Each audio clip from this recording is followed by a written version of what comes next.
Oke teman-teman, saya Mahdul Mukasin.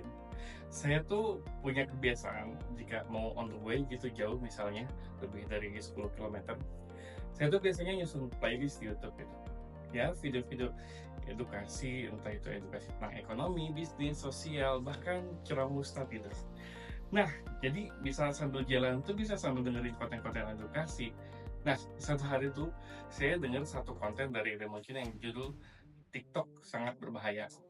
Nah, video tersebut menerangkan bahwa TikTok adalah sosial media yang berbahaya, hingga sosial media orang-orang bodoh, dengan tanda kutip ya. Lalu kemudian saya merasa isi video tersebut tuh sangat relate sekali gitu dengan masalah sosial yang dialami masyarakat Indonesia saat ini. Dan ini ternyata masalah ini tuh udah banyak gitu yang mulai merasakan dampak negatif dari TikTok ini gitu. Nah, teman-teman sekalian, saya mencoba menelusuri fakta-fakta bahwa benar TikTok telah menjadi sosial media dengan pengguna terbanyak pada Agustus 2024 di Indonesia. Dan bukan hanya penggunanya saja yang banyak, tapi TikTok juga menjadi sosial media yang paling lama digunakan oleh usernya. Ini adalah achievement yang baik bagi sebuah perusahaan tersebut. Dan ini juga menjadi sebuah pencapaian yang baik untuk perusahaan TikTok sendiri. Namun teman-teman sekalian, apakah ini sebuah achievement yang baik untuk kita rakyat Indonesia? Apakah ini punya dampak yang bagus untuk rakyat Indonesia? Fakta lain yang mencengangkan dari TikTok adalah ternyata teman-teman sekalian, pengguna TikTok adalah pengguna dengan kualitas SDM yang rendah. Mari kita ulik bagaimana TikTok bisa menjadi aplikasi sosial media terbanyak di Indonesia dan bagaimana bisa user TikTok menjadi aplikasi yang usernya itu berkualitas SDM yang rendah gitu. Nah, teman-teman sekalian, pada awalnya TikTok memang hanya menjadi aplikasi sosial media untuk seru-seruan aja. Namun belakangan lambat laun algoritma TikTok tuh membuat konten-konten yang merusak pola pikir masyarakat menjadi rusak. Ini terjadi karena memang algoritma TikTok cenderung memunculkan atau meng-up konten-konten yang disukai. Tapi kok kenapa gitu? Konten-konten yang disukai itu malah konten-konten sampah gitu. Ada satu ungkapan menyatakan bahwa kamu adalah apa yang kamu konsumsi. Hal ini benar adanya.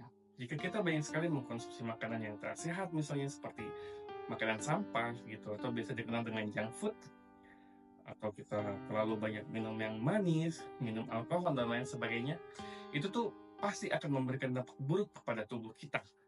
Entah itu mungkin gagal ginjal, diabetes, dan lain sebagainya. Hal ini juga berlaku kepada akal kita. Jika kita mengkonsumsi konten-konten yang positif, konten-konten edukatif, konten-konten lainnya gitu, maka akal kita pun akan menjadi lebih bagus, wawasan akan lebih luas, dan lain sebagainya. Begitupun sebaliknya teman-teman sekalian, jika kita mengkonsumsi konten-konten sampah, atau bisa kita sebut junk content gitu, bisa dibayangkan gimana dampak kepada otak kita. Maka tak heran jika TikTok menjadi aplikasi dengan user yang kualitas SDM-nya rendah. Karena memang banyak junk konten di sana. Dan parahnya teman-teman sekalian, usernya tuh malah suka gitu mengkonsumsi konten tersebut gitu. Salah satu konten TikTok yaitu ada istilah yang namanya standarisasi TikTok. Yang mana konten-konten yang ada di TikTok itu dijadikan sebagai standar hidup. Dan itu memberikan dampak yang sangat buruk sekali. Jadi pada awalnya banyak sekali konten-konten viral yang menjadi konsumsi publik. Lalu kemudian publik merasa, jika saya mengalami hal yang sama dengan yang dialami kreator di dalam konten tersebut, mungkin saya akan merasa sangat senang.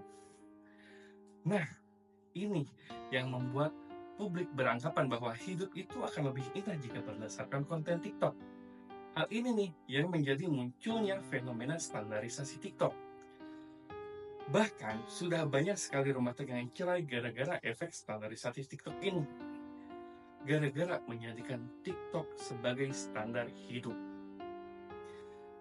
Ada banyak sekali kasus keretakan rumah tangga hingga perceraian dalam rumah tangga yang disebabkan oleh TikTok. Kasus yang sering sekali terjadi karena banyak dari mereka menjadikan TikTok sebagai standar hidup. Sehingga hidup yang mereka jalani itu seolah-olah terasa menjadi tidak ideal karena memang berbeda jauh seperti apa yang dikatakan konten TikTok. Sumbernya banyak. Bahkan jurnal juga ada. Link saya cantumkan di deskripsi video ini. Jadi teman-teman sekalian, ini adalah the dark side of the moon, sisi gelap TikTok. Jadi kita tahu bahwa banyak sekali sisi positif dari TikTok. Dan banyak juga dari masyarakat Indonesia merasakan manfaat dari aplikasi TikTok ini.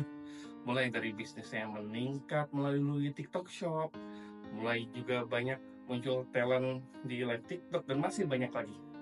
Namun, hal ini bukan berarti kita tutup mata dari the dark side of the moon, dari sisi gelap TikTok. Bukan berarti kita tutup mata dari bahayanya TikTok. Bukan berarti kita tutup mata dari dampak buruk TikTok.